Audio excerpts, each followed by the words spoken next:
Hi ಎಲ್ರಿಗೂ ನಮಸ್ಕಾರ. Share marketing Kannada ಚಾನೆಲ್ಗೆ ನಿಮಗೆ ಸ್ವಾಗತ. ಫೆಬ್ರವರಿ 9ರ ಮಾರ್ಕೆಟ್ ಅಪ್ಡೇಟ್ನ ನೋಡೋದಾದ್ರೆ ಮಾರ್ಕೆಟ್ನಲ್ಲಿ ಇವತ್ತು ಪಾಸಿಟಿವ್ ಕ್ಲೋಸಿಂಗ್ ನೋಡೋದಕ್ಕೆ ಸಿಕ್ಕಿದೆ. ನಿಫ್ಟಿನಲ್ಲಿ 65 ಪಾಯಿಂಟ್ಗಳಷ್ಟು ಗೇನ್ ನೋಡೋದಕ್ಕೆ ಸಿಕ್ತು.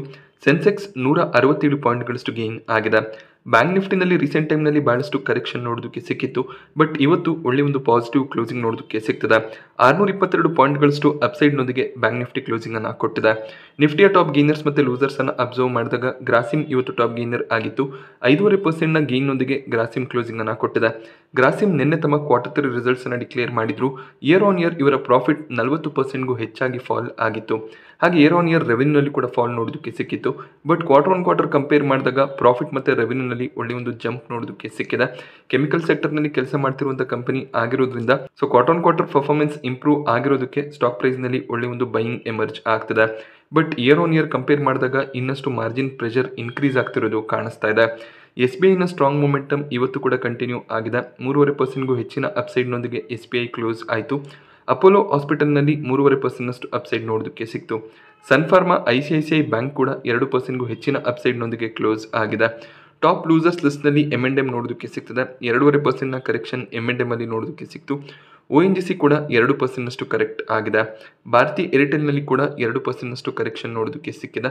ಸ್ಪೆಕ್ಟ್ರಮ್ ರಿಲೇಟೆಡ್ ಸ್ವಲ್ಪ ನ್ಯೂಸ್ ಬಂದಿದೆ, ಆದ್ರಿಂದ ಏರ್ಟೆಲ್ ಸ್ಟಾಕ್ನಲ್ಲಿ ಕರೆಕ್ಷನ್ ನೋಡೋದಕ್ಕೆ ಸಿಕ್ತು. NTPC ಹಾಗೆ ಇಂಡಾಲ್ಕೋನಲ್ಲಿ ಕೂಡ 2%ನಷ್ಟು ಡೌನ್ ಸೈಡ್ ನೋಡೋದಕ್ಕೆ ಸಿಕ್ಕಿದೆ.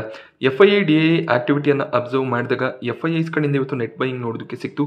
142 ಕೋಟಿ ಅಮೌಂಟ್ನ ನೆಟ್ ಬೈಯಿಂಗ್ FIIಸ್ ಕಡೆಯಿಂದ ಬಂದಿದೆ. DIIಸ್ ನೆಟ್ ಸೆಲ್ಲರ್ಸ್ ಆಗಿದ್ದಾರೆ. 421 ಕೋಟಿ ಅಮೌಂಟ್ನ ನೆಟ್ ಸೆಲ್ಲಿಂಗ್ DIIಸ್ ಕಡೆಯಿಂದ ಬಂದಿದೆ. ಕ್ವಾರ್ಟರ್ 3 ರಿಸಲ್ಟ್ನ ನಂತರ ಬಹಳಷ್ಟು IT ಸ್ಟಾಕ್ಗಳಲ್ಲಿ ರೇಟಿಂಗ್ ಚೇಂಜ್ ಆಗೋದು ನಮಗೆ ಕಾಣಿಸಿತ್ತು.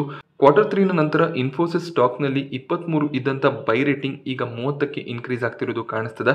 ಹಾಗೆ 14 ಇದ್ದಂಥ ಹೋಲ್ಡ್ ರೇಟಿಂಗ್ ಈಗ 7ಕ್ಕೆ ರಿಡ್ಯೂಸ್ ಆಗಿದೆ. 8 ಬ್ರೋಕರೇಜ್ಗಳು ಕ್ವಾರ್ಟರ್ 3ಗೂ ಮುಂಚೆನೆ ಸೆಲ್ ಕಾಲ್ ಅನ್ನು ಕೊಟ್ಟಿದ್ರು. ಆ ಒಂದು ನಂಬರ್ ಕ್ವಾರ್ಟರ್ 3ನ ನಂತರ ಕೂಡ ಕಂಟಿನ್ಯೂ ಆಗ್ತದೆ. ಬಟ್ LTI ಮೈಂಟ್ರಿನಲ್ಲಿ ನಮಗೆ 20 ಇದ್ದಂಥ ಬೈ ಕಾಲ್ ಈಗ 12ಕ್ಕೆ ರಿಡ್ಯೂಸ್ ಆಗ್ತಿರೋದು ಕಾಣಿಸ್ತದೆ. ಹಾಗೆಯೇ ಸೆಲ್ ಕಾಲ್ಸ್ 11 ಇತ್ತು, ಅದು ಕ್ವಾರ್ಟರ್ 3ನ ನಂತರ 17ಕ್ಕೆ ಇನ್ಕ್ರೀಸ್ ಆಗಿದೆ. ಹಾಗೆ 11 ಇದ್ದಂಥ ಹೋಲ್ಡ್ ಕಾಲ್ಸ್ 12ಕ್ಕೆ ಇನ್ಕ್ರೀಸ್ ಆಗ್ತದೆ. LTI ಮೈಂಟ್ರಿ ಸ್ಟಾಕನ್ನು ಬಹಳಷ್ಟು ಬ್ರೋಕರೇಜ್ಗಳು ಕ್ವಾರ್ಟರ್ 3ನ ನಂತರ ಡೌನ್ ಗ್ರೇಡ್ ಮಾಡಿದ್ದಾರೆ. ಇನ್ಫೋಸಿಸ್ ಕ್ವಾರ್ಟರ್ 3ನಲ್ಲಿ ಅಷ್ಟೊಳ್ಳೆ ರಿಸಲ್ಟ್ಸ್ ಅನ್ನು ಇನ್ನೂ ಡಿಕ್ಲೇರ್ ಮಾಡಿರಲಿಲ್ಲ. ಬಟ್ 2025ರ ಫಿನಾನ್ಷಿಯಲ್ ಇಯರ್ನಲ್ಲಿ ಇನ್ಫೋಸಿಸ್ನ ಕಡೆಯಿಂದ ಒಳ್ಳೆ ಒಂದು ರಿಸಲ್ಟ್ನ ಎಕ್ಸ್ಪೆಕ್ಟೇಷನ್ಸ್ ಇದೆ ಅಂತ ಬ್ರೋಕರೇಜ್ಗಳು ತಮ್ಮ ಒಂದು ರೇಟಿಂಗನ್ನು ಚೇಂಜ್ ಮಾಡಿದ್ದಾರೆ. ಅದೇ LTI ಮೈಂಟ್ರಿ ಮಾರ್ಜಿನ್ ಪ್ರೆಷರನ್ನು ಫೇಸ್ ಮಾಡ್ಬೋದು ಅನ್ನೋದು ಬ್ರೋಕರೇಜ್ಗಳ ವ್ಯೂ ಆಗಿದೆ. ಇದು ಬ್ರೋಕರೇಜ್ಗಳ ರಿಸರ್ಚ್ ಯಾವ ರೀತಿಯಲ್ಲಿ ಇರುತ್ತೆ, ಅದರ ಬೇಸಿಸ್ ಮೇಲೆ ಅವರು ಟಾರ್ಗೆಟ್ಸ್ಗಳನ್ನು ರೇಟಿಂಗ್ಗಳನ್ನು ಕೊಡ್ತಿರ್ತಾರೆ. ಈಗಲೂ ಕೂಡ LTI ಮೈಂಟ್ರಿಯಲ್ಲಿ 12 ಬ್ರೋಕರೇಜ್ಗಳು ಬೈ ಕಾಲನ್ನು ಕೊಡ್ತಾ ಇದ್ದಾರೆ.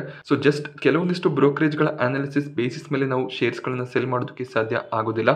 LTI ಮೈಂಟ್ರಿ ಲಾಂಗ್ ಟರ್ಮ್ಗೆ ಒಳ್ಳೆ ಒಂದು ಬೆಟ್ ಆಗುತ್ತೆ. ಈ ಒಂದು ಕಂಪನಿ ಕೂಡ ಪೊಟೆನ್ಷಿಯಲ್ ಕಂಪನಿ ಆಗಿದೆ. ಅಕಸ್ಮಾತ್ ನಮಗೆ ಕರೆಕ್ಷನ್ಸ್ ನೋಡೋದಕ್ಕೆ ಸಿಕ್ಕಿದ್ರೆ ಅದು ಲಾಂಗ್ ಟರ್ಮ್ ಆಪರ್ಚುನಿಟಿ ಅಂತ ಶೇರ್ಸ್ಗಳನ್ನು ಆಡ್ ಮಾಡ್ಕೋಬಹುದಾಗುತ್ತೆ. ಬಟ್ ಫ್ರೆಶ್ ಆಗಿ IT ಸ್ಟಾಕ್ಗಳನ್ನು ಬೈ ಮಾಡುವಂಥ ಆಲೋಚನೆ ಇದ್ರೆ ಇನ್ಫೋಸಿಸ್, TCS, HCL ಒಳ್ಳೆ ಒಂದು ಆಯ್ಕೆ ಆಗುತ್ತೆ. ಇನ್ಫೋಸಿಸ್ ಕಳೆದ ಒಂದು ತಿಂಗಳಲ್ಲಿ 10%ನಷ್ಟು ರಿಟರ್ನ್ಸ್ ಅನ್ನು ಜನರೇಟ್ ಮಾಡಿ ಕೊಟ್ಟಿದೆ. ಅದೇ LTI ಮೈಂಟ್ರಿನಲ್ಲಿ 8%ನಷ್ಟು ಕರೆಕ್ಷನ್ ನೋಡೋದಕ್ಕೆ ಸಿಕ್ಕಿದೆ. LTI ಮೈಂಟ್ರಿ ನಿಫ್ಟಿ 50ಗೆ ಆ್ಯಡ್ ಆಗುತ್ತೆ ಅನ್ನುವಂಥ ಒಂದು ನ್ಯೂಸ್ನಿಂದ ಸ್ಟಾಕ್ ಪ್ರೈಸ್ನಲ್ಲಿ ತುಂಬಾ ಜಂಪ್ ನೋಡೋದಕ್ಕೆ ಸಿಕ್ಕಿತ್ತು. ಹಾಗೆ ಮರ್ಜರ್ನ ನ್ಯೂಸ್ನಿಂದ ಕೂಡ ಸ್ಟಾಕ್ನಲ್ಲಿ ಒಳ್ಳೆ ಒಂದು ಗೇನ್ಸ್ ಇತ್ತು. ಕ್ವಾರ್ಟರ್ 3ನ ನಂತರ ಸ್ವಲ್ಪ ಪ್ರಾಫಿಟ್ ಬುಕಿಂಗ್ ಕೂಡ ಬಂದಿದೆ. ಹಾಗೆ ಈಗ ಬ್ರೋಕರೇಜ್ಗಳು ಟಾರ್ಗೆಟನ್ನು ಡೌನ್ಗ್ರೇಡ್ ಮಾಡಿರೋದ್ರಿಂದ ಸ್ವಲ್ಪ ಪ್ಯಾನಿಕ್ ಕೂಡ ನೋಡೋದಕ್ಕೆ ಸಿಗ್ಬೋದು. ಪೇಟಿಎಂನಲ್ಲಿ ಕೂಡ ಇವತ್ತು 6%ನಷ್ಟು ಕರೆಕ್ಷನ್ ನೋಡೋದಕ್ಕೆ ಸಿಕ್ತು. ಪೇಟಿಎಂನ ಡೌನ್ ಟ್ರೆಂಡ್ ಕಂಟಿನ್ಯೂ ಆಗ್ತದೆ. ನಿನ್ನೆ RBIನ ಗವರ್ನರ್ ಕೂಡ ಪೇಟಿಎಂನ ಬಗ್ಗೆ ಕಮೆಂಟ್ ಮಾಡಿದ್ರು. ಪೇಟಿಎಂನಲ್ಲಿ ಇಶ್ಯೂ ಇದೆ, ಅವರು RBIನ ನಾರ್ಮ್ಸ್ಗಳನ್ನು ಫಾಲೋ ಮಾಡಿಲ್ಲ ಅಂತ ಹೇಳಿದರು. ಹಾಗೆ ಪೇಟಿಎಂ ಒಂದು ಕಾಮರ್ಸ್ ಕಂಪನಿಯನ್ನು ಅಕ್ವೈರ್ ಮಾಡಬೇಕು ಅಂತ ಇದ್ದಾರೆ. ಇದೊಂದು ಸ್ಟಾರ್ಟಪ್ ಕಂಪನಿ ಆಗಿದ್ದು ONDC ಸೆಗ್ಮೆಂಟ್ನಲ್ಲಿ ಕೆಲಸ ಮಾಡ್ತಾರೆ. ಅಂದರೆ ಓಪನ್ ನೆಟ್ವರ್ಕ್ ಡಿಜಿಟಲ್ ಕಾಮರ್ಸ್ ಸರ್ವಿಸಸನ್ನು ಪ್ರೊವೈಡ್ ಮಾಡ್ತಾರೆ. ಈ ಒಂದು ಕಂಪನಿಯನ್ನು ಅಕ್ವೈರ್ ಮಾಡಿ ಆನ್ಲೈನ್ ಕಾಮರ್ಸ್ ಬಿಸ್ನೆಸ್ಗೆ ಕೂಡ ಎಂಟ್ರಿ ಕೊಡುವಂಥ ಪ್ಲಾನ್ಸನ್ನು ಪೇಟಿಎಂ ಹೊಂದಿದ್ದಾರೆ. ಈ ಒಂದು ಮಾತುಕತೆ ಮೇ ಬಿ RBIನ ರಿಸ್ಟ್ರಿಕ್ಷನ್ ಬರೋದಕ್ಕೂ ಮುಂಚೆನೇ ಆಗಿರುತ್ತೆ. ಆ ಡೀಲನ್ನು ಎಂಡ್ ಮಾಡದೆ ಆ ಡೀಲನ್ನು ಪೇಟಿಎಂ ಕಂಟಿನ್ಯೂ ಮಾಡಬೇಕು ಅನ್ನುವಂಥ ಪ್ಲಾನ್ಸನ್ನು ಹೊಂದಿದ್ದಾರೆ. ಇದು ಟೋಟಲ್ ಕ್ಯಾಶ್ ಡೀಲಾ ಅಥವಾ ಈಕ್ವಿಟಿ ಡೀಲಾ, ಅದರ ಬಗ್ಗೆ ಇನ್ನೂ ಮಾಹಿತಿ ಸಿಕ್ಕಿಲ್ಲ. ಈ ಒಂದು ಆಕ್ವಿಸಿಷನ್ ಕಂಪ್ಲೀಟ್ ಆದಮೇಲೆ ನಮಗೆ ಕಂಪ್ಲೀಟ್ ಡೀಟೇಲ್ಸ್ ಸಿಗ್ಬೋದು. ಬಟ್ ಪೇಟಿಎಂ ಪೇಮೆಂಟ್ ಬ್ಯಾಂಕ್ನ ರಿಲೇಟೆಡ್ ರೆಸಲ್ಯೂಷನನ್ನು ಪೇಟಿಎಂ ಪಡ್ಕೊಳ್ಳಿಲ್ಲ ಅಂದರೆ ಇನ್ನೂ ಸ್ಟಾಕ್ ಪ್ರೈಸ್ನಲ್ಲಿ ವೀಕ್ನೆಸ್ ನೋಡೋದಕ್ಕೆ ಸಿಗ್ಬೋದು. ಬಟ್ ಲೋವರ್ ಲೆವೆಲ್ಗಳಲ್ಲಿ ಖಂಡಿತವಾಗ್ಲೂ ಅಕ್ಯುಮುಲೇಷನ್ಸ್ ಬರುತ್ತೆ. ಬಟ್ ಕಂಪ್ಲೀಟ್ ರೆಸಲ್ಯೂಷನ್ ಪ್ಲಾನ್ ಪೇಟಿಎಂನ ಕಡೆಯಿಂದ ಬರೋವರೆಗೂ ಇದೇ ರೀತಿಯ ಒಂದು ವಾಲಟಿಲಿಟಿ ಕಂಟಿನ್ಯೂ ಆಗುವಂಥ ಚಾನ್ಸಸ್ ಇರುತ್ತೆ. ಒನಾಸಾ ಕನ್ಸ್ಯೂಮರ್ ಮಾಮಾಅರ್ತ್ ಮಾರ್ಕೆಟ್ನಲ್ಲಿ ಲಿಸ್ಟ್ ಆದಮೇಲೆ ಒಂದು ಸ್ಟ್ರಾಂಗ್ ಬೈಯಿಂಗ್ ಎಮರ್ಜ್ ಆಗಿತ್ತು. 500ರ ಲೆವೆಲ್ನವರೆಗೂ ಒನಾಸಾ ಹೋಗಿತ್ತು. ಆ ಒಂದು ಲೆವೆಲ್ನಿಂದ ಸ್ವಲ್ಪ ಕರೆಕ್ಷನ್ ಕೂಡ ನೋಡೋದಕ್ಕೆ ಸಿಕ್ಕಿತ್ತು. ಮತ್ತೆ ಇವತ್ತು ಸ್ಟಾಕ್ ಪ್ರೈಸ್ನಲ್ಲಿ 5% ಗೇನ್ ನೋಡೋದಕ್ಕೆ ಸಿಕ್ಕಿದೆ. ಇವರು ತಮ್ಮ ಕ್ವಾರ್ಟರ್ 3 ರಿಸಲ್ಟ್ಸನ್ನು ಡಿಕ್ಲೇರ್ ಮಾಡಿದ್ದಾರೆ. ಇವರ profits year on year 250% increase ಆಗಿದೆ. ಡಿಸೆಂಬರ್ 2022ರಲ್ಲಿ ಅಂದರೆ ಮಾರ್ಕೆಟ್ನಲ್ಲಿ ಲಿಸ್ಟ್ ಆಗೋದಕ್ಕೂ ಮುಂಚೆ 8 ಕೋಟಿ ಅರೌಂಡಲ್ಲಿ ಪ್ರಾಫಿಟ್ಸನ್ನು ಡಿಕ್ಲೇರ್ ಮಾಡಿದ್ರು. ಅದು ಈಗ 26 ಕೋಟಿಗೆ ಇನ್ಕ್ರೀಸ್ ಆಗಿದೆ. ಅದೇ ನಾವು ಕ್ವಾರ್ಟರ್ ಆನ್ ಕ್ವಾರ್ಟರ್ ಕಂಪೇರ್ ಮಾಡಿದಾಗ ಪ್ರಾಫಿಟ್ ಫಾಲ್ ಆಗಿದೆ. 30 ಕೋಟಿ ಪ್ರಾಫಿಟ್ಸನ್ನು ಕ್ವಾರ್ಟರ್ 2ನಲ್ಲಿ ಇವರು ಡಿಕ್ಲೇರ್ ಮಾಡಿದ್ರು. ಅದು ಈಗ 26 ಕೋಟಿಗೆ ಡೌನ್ ಆಗಿದೆ. ಬಟ್ ಸಿಇಒ ಆಲ್ರೆಡಿ ಕ್ಲಾರಿಫಿಕೇಶನ್ಸ್ಗಳನ್ನು ಕೊಟ್ಟಿದ್ದಾರೆ. ನಾವು ಕ್ವಾರ್ಟರ್ 1 ಕ್ವಾರ್ಟರ್ 2ನಲ್ಲಿ ಒಳ್ಳೆ ಒಂದು ಬಿಸ್ನೆಸ್ಸನ್ನು ಮಾಡ್ತೀವಿ, ಕ್ವಾರ್ಟರ್ 3 ಕ್ವಾರ್ಟರ್ 4ನಲ್ಲಿ ಅಷ್ಟಾಗಿ ಬಿಸ್ನೆಸ್ ಇರೋದಿಲ್ಲ ಅಂತ ಅವರು ಹೇಳಿದ್ದಾರೆ. ಸೊ ಅದರಿಂದ ನಾವಿಲ್ಲಿ ಇಯರ್ ಆನ್ ಇಯರ್ ಕಂಪ್ಯಾರಿಸನ್ ಮಾಡೋದು ಬೆಟರ್ ಆಗಿರುತ್ತೆ. ಅದೇ ಒಂದು ಕಂಪ್ಯಾರಿಸನ್ ರೀಸನ್ನಿಂದ ಸ್ಟಾಕ್ ಪ್ರೈಸ್ನಲ್ಲಿ ಒಳ್ಳೆ ಒಂದು ಜಂಪ್ ನೋಡೋದಕ್ಕೆ ಸಿಕ್ಕಿದೆ. ಬಟ್ ಈಗಲೂ ಕೂಡ ವ್ಯಾಲ್ಯೂಷನ್ಸ್ ಎಕ್ಸ್ಪೆನ್ಸಿವ್ ಆಗಿ ಕಾಣಿಸುತ್ತೆ. ಇವರು ಇದೇ ರೀತಿಯಲ್ಲಿ ಪ್ರಾಫಿಟಬಿಲಿಟಿಯನ್ನು ಮೇಂಟೈನ್ ಮಾಡ್ಕೊಂಡು ಹೋದರೆ ಸ್ಟಾಕ್ ಪ್ರೈಸ್ ರೆಸಿಸ್ಟ್ ಆಗುತ್ತೆ. ಅಕಸ್ಮಾತ್ 1-2 ಕ್ವಾರ್ಟರ್ ಚೆನ್ನಾಗಿ ಬರಲಿಲ್ಲ ಅಂದರೆ ಸ್ಟಾಕ್ ಪ್ರೈಸ್ನಲ್ಲಿ ವೀಕ್ನೆಸ್ನ ಎಕ್ಸ್ಪೆಕ್ಟೇಷನ್ಸ್ ಇದೆ. ಇವತ್ತು ಟಾಟಾ ಪವರ್ ಕೂಡ ತಮ್ಮ ಕ್ವಾರ್ಟರ್ 3 ರಿಸಲ್ಟ್ಸ್ ಅನ್ನು ಡಿಕ್ಲೇರ್ ಮಾಡಿದ್ದಾರೆ. ಒಂದು flat result year on year quarter on quarter ನೋಡೋದಕ್ಕೆ ಸಿಕ್ಕಿದೆ. 1076 ಕೋಟಿಯಷ್ಟು ಪ್ರಾಫಿಟ್ಸ್ ಅನ್ನು ಟಾಟಾ ಪವರ್ ಈ ಒಂದು ಕ್ವಾರ್ಟರ್ನಲ್ಲಿ ಡಿಕ್ಲೇರ್ ಮಾಡಿದ್ದಾರೆ. ಹಾಗೆ ಇವರ ರೆವೆನ್ಯೂ 6% ಇನ್ಕ್ರೀಸ್ ಆಗಿದೆ. ಹಾಗೆ ಕ್ವಾರ್ಟರ್ ಆನ್ ಕ್ವಾರ್ಟರ್ ಕೂಡ ನಮಗೆ ಪ್ರಾಫಿಟ್ ಫ್ಲಾಟ್ ಆಗಿ ಕಾಣಿಸ್ತದೆ. ಬಟ್ ಇಯರ್ ಆನ್ ಇಯರ್ ಇವರ ಎಬಿಟಾ 20% ಇನ್ಕ್ರೀಸ್ ಆಗ್ತಿರೋದು ಕಾಣಿಸ್ತದೆ. But Tata power long term bet ಆಗಿರುತ್ತೆ. ಸ್ಟಾಕ್ ಪ್ರೈಸ್ನಲ್ಲಿ ಬಹಳಷ್ಟು ಜಂಪ್ ರೀಸೆಂಟ್ ಟೈಮ್ನಲ್ಲಿ ನೋಡೋದಕ್ಕೆ ಸಿಕ್ಕಿತ್ತು. 400ರ ಲೆವೆಲನ್ನು ಕೂಡ ಟಾಟಾ ಪವರ್ ಕ್ರಾಸ್ ಮಾಡಿತ್ತು. ಬಟ್ ಈ ಒಂದು ರಿಸಲ್ಟ್ನಿಂದ ಸ್ವಲ್ಪ ಸ್ಟಾಕ್ ಪ್ರೈಸ್ನಲ್ಲಿ ಪ್ಯಾನಿಕ್ ಇರ್ಬೋದು. ಬಟ್ ಲಾಂಗ್ ಟರ್ಮ್ಗೆ ಯಾವುದೇ ರೀತಿಯ ಪ್ರಾಬ್ಲಮ್ಸ್ ಇರೋದಿಲ್ಲ. ಖಂಡಿತವಾಗ್ಲೂ ಲಾಂಗ್ ಟರ್ಮ್ಗೆ ಕಂಟಿನ್ಯೂ ಮಾಡ್ಬೋದಾಗುತ್ತೆ. ಹಾಗೆ SJVN ಕೂಡ ತಮ್ಮ ರಿಸಲ್ಟ್ಸ್ ಅನ್ನು ಡಿಕ್ಲೇರ್ ಮಾಡಿದ್ದಾರೆ. ಇವರ profits year on year 51% fall ಆಗಿದೆ. ಡಿಸೆಂಬರ್ 2022ರಲ್ಲಿ 287 ಕೋಟಿಯ ಪ್ರಾಫಿಟ್ಸ್ ಅನ್ನು ಡಿಕ್ಲೇರ್ ಮಾಡಿದ್ರು. ಅದು ಈಗ 139 ಕೋಟಿಗೆ ಫಾಲ್ ಆಗಿದೆ. ಹಾಗೆ ಇವರು ಇಂಟ್ರೀಮ್ ಡಿವಿಡೆಂಡ್ ಅನ್ನು ಕೂಡ ಡಿಕ್ಲೇರ್ ಮಾಡಿದ್ದಾರೆ. ₹1.15 ಡಿವಿಡೆಂಡ್ ಡಿಕ್ಲೇರ್ ಆಗಿದೆ. SJVN ಸ್ಟಾಕ್ ಪ್ರೈಸ್ನಲ್ಲಿ ಬಹಳಷ್ಟು ಗೇನ್ ರೀಸೆಂಟ್ ಟೈಮ್ನಲ್ಲಿ ನೋಡೋದಕ್ಕೆ ಸಿಕ್ಕಿತ್ತು. ₹50 ಲೆವೆಲ್ನಿಂದ 150ರ ಲೆವೆಲ್ಗೆ SJVN ಹೋಗಿತ್ತು. ಸೊ ಈ ಒಂದು ರಿಸಲ್ಟ್ನ ರೀಸನ್ನಿಂದ ಸ್ವಲ್ಪ ಕರೆಕ್ಷನ್ SJVN ಅಲ್ಲಿ ನೋಡೋದಕ್ಕೆ ಸಿಕ್ಕಿದೆ. ಸೊ ಯಾವುದೇ ಒಂದು ಸ್ಟಾಕ್ ಆಗಿರ್ಬೋದು ಎಕ್ಸ್ಪೆನ್ಸಿವ್ ಆಗಿ ಟ್ರೇಡ್ ಆಗ್ತಿದ್ದು ಪ್ರಾಫಿಟಬಿಲಿಟಿ ಮೇಂಟೈನ್ ಆಗಲಿಲ್ಲ ಅಂದರೆ ಸ್ಟಾಕ್ ಪ್ರೈಸ್ನಲ್ಲಿ ಕರೆಕ್ಷನ್ ಎಕ್ಸ್ಪೆಕ್ಟೆಡ್ ಇರುತ್ತೆ. SJVNನ ಬಿಸ್ನೆಸ್ ಮಾಡೆಲ್ ಸ್ಟ್ರಾಂಗ್ ಆಗಿದೆ. ಬಟ್ ಪ್ರಾಫಿಟಬಿಲಿಟಿಯನ್ನು ಮೇಂಟೈನ್ ಮಾಡಬೇಕಾಗುತ್ತೆ. IPOಗಳ ವಿಚಾರಕ್ಕೆ ಬಂದಾಗ ಪಾರ್ಕ್ ಹೋಟೆಲ್ಸ್ನ ಗ್ರೇ ಮಾರ್ಕೆಟ್ ಪ್ರೀಮಿಯಂ ಸ್ಟೇಬಲ್ ಆಗಿ ಇದೆ. 35ರಿಂದ 40ರ ಅರೌಂಡಲ್ಲಿ ಪ್ರೀಮಿಯಂ ನೋಡೋದಕ್ಕೆ ಸಿಕ್ತಿದ್ದು 25% ಲಿಸ್ಟಿಂಗ್ ಇನ್ ಎಕ್ಸ್ಪೆಕ್ಟೇಷನ್ಸ್ ಇದೆ.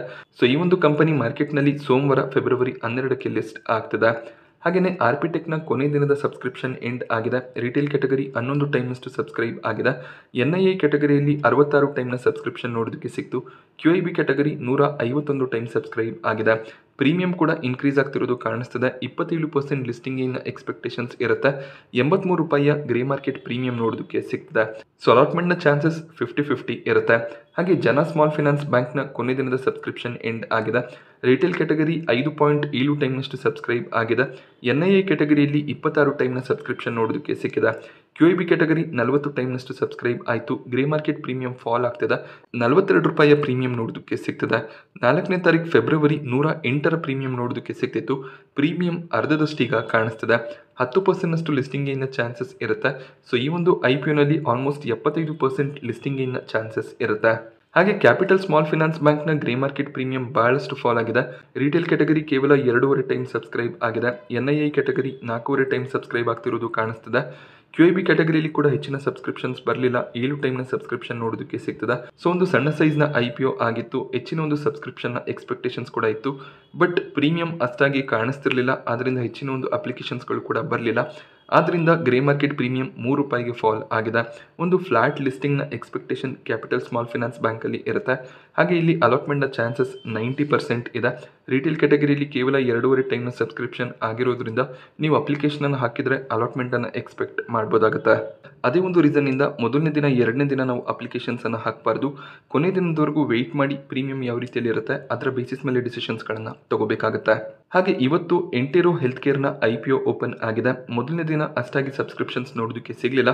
ಟೋಟಲ್ ಆಗಿ ಇಶ್ಯೂ ಕೇವಲ 0.1 ಟೈಮ್ ಮಾತ್ರ ಸಬ್ಸ್ಕ್ರೈಬ್ ಆಗಿದೆ. ಕಂಪನಿಯ ಇಶ್ಯೂ ಪ್ರೈಸ್ ₹1,258. ₹100 ಪ್ರೀಮಿಯಂ ನೋಡೋದಕ್ಕೆ ಸಿಗ್ತದೆ. ಈ ಒಂದು IPOನಲ್ಲಿ ಕೂಡ 8% ಲಿಸ್ಟಿಂಗ್ ಇನ್ ಎಕ್ಸ್ಪೆಕ್ಟೇಷನ್ಸ್ ಇರುತ್ತೆ. ಈ IPO ಬಗ್ಗೆ ಡೀಟೇಲ್ ವಿಡಿಯೋನ ನಾನು ಮಾಡಿಲ್ಲ. ಅಕಸ್ಮಾತ್ ನೀವು ಇಂಟ್ರೆಸ್ಟೆಡ್ ಆಗಿದ್ರೆ ಕಮೆಂಟ್ ಮಾಡ್ಬೋದಾಗುತ್ತೆ.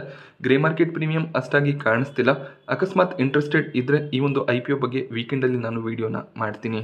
ಹಾಗೆ SME ಕ್ಯಾಟಗರಿಗೆ ಬಂದಾಗ ಆಲ್ಪೆಕ್ಸ್ ಸೋಲಾರ್ನ ಗ್ರೇ ಮಾರ್ಕೆಟ್ ಪ್ರೀಮಿಯಂ ಸ್ಟೇಬಲ್ ಆಗಿದೆ, 190 ಪ್ರೀಮಿಯಂ ಕಾಣಿಸ್ತದೆ. Retail category already 133 time subscribe ಆಗಿದೆ. NIA ಕ್ಯಾಟಗರಿ 73 ಟೈಮ್ ಸಬ್ಸ್ಕ್ರೈಬ್ ಆಗಿದೆ. QIB ಕ್ಯಾಟಗರಿ ಇನ್ನೂ ಕೂಡ ಫುಲ್ ಆಗಿಲ್ಲ, ಬಟ್ ಸೋಮವಾರ ಕೊನೆ ದಿನ ಆಗಿರುತ್ತೆ. QIB ಕ್ಯಾಟಗರಿಯಲ್ಲಿ ಕೂಡ 100 ಟೈಮ್ಗೂ ಹೆಚ್ಚಿನ ಸಬ್ಸ್ಕ್ರಿಪ್ಷನ್ನ ಎಕ್ಸ್ಪೆಕ್ಟೇಷನ್ಸ್ ಇದೆ. ರಿಟೇಲ್ ಕ್ಯಾಟಗರಿ 200 ಟೈಮ್ ದಾಟುವಂಥ ಚಾನ್ಸಸ್ ಇರುತ್ತೆ. ಅಲಾಟ್ಮೆಂಟ್ನ ಚಾನ್ಸಸ್ ಭಾಳಷ್ಟು ಕಡಿಮೆ ಇದೆ.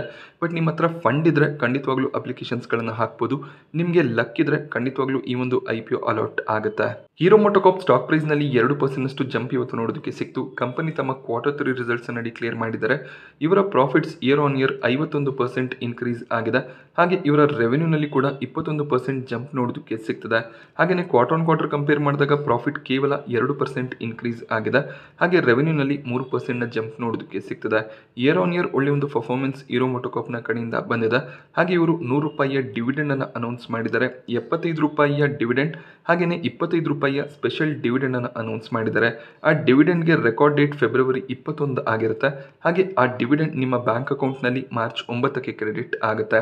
Year on year performance strong ಆಗಿದೆ, ಬಟ್ ಕ್ವಾರ್ಟರ್ ಪರ್ಫಾರ್ಮೆನ್ಸ್ ಫ್ಲಾಟ್ ಆಗಿ ಕಾಣಿಸ್ತದೆ. ಹೀರೋ ಮೋಟೋಕಾರ್ಪ್ ರೀಸೆಂಟ್ ಟೈಮ್ನಲ್ಲಿ ಭಾಳಷ್ಟು ರನ್ ಆಗಿದೆ. ಒಂದು ಪ್ರಾಫಿಟ್ ಬುಕ್ಕಿಂಗ್ನ ಎಕ್ಸ್ಪೆಕ್ಟೇಷನ್ಸ್ಗಳು ಕೂಡ ಇರುತ್ತೆ. ಬ್ರೋಕರೇಜ್ಗಳ ವ್ಯೂ ಯಾವ ರೀತಿಯಲ್ಲಿ ಇರುತ್ತೆ ಅದನ್ನು ನಾವು ಮಂಡೇ ಅಬ್ಸರ್ವ್ ಮಾಡ್ಬೋದಾಗುತ್ತೆ. ನಾನಿವತ್ತು ನಿಮಗೆ ಮಾರ್ಕೆಟ್ನ ಬಗ್ಗೆ ಕೊಟ್ಟಂಥ ಇನ್ಫಾರ್ಮೇಷನ್ ಇಷ್ಟ ಆದರೆ ವಿಡಿಯೋನ ಲೈಕ್ ಮಾಡಿ. ಹಾಗೆ ಇದೇ ರೀತಿಯ ಮಾರ್ಕೆಟ್ ಅಪ್ಡೇಟ್ಸ್ಗಳಿಗೋಸ್ಕರ ಚಾನಲ್ನ ಸಬ್ಸ್ಕ್ರೈಬ್ ಮಾಡ್ಕೊಳ್ಳಿ. Thank you friends.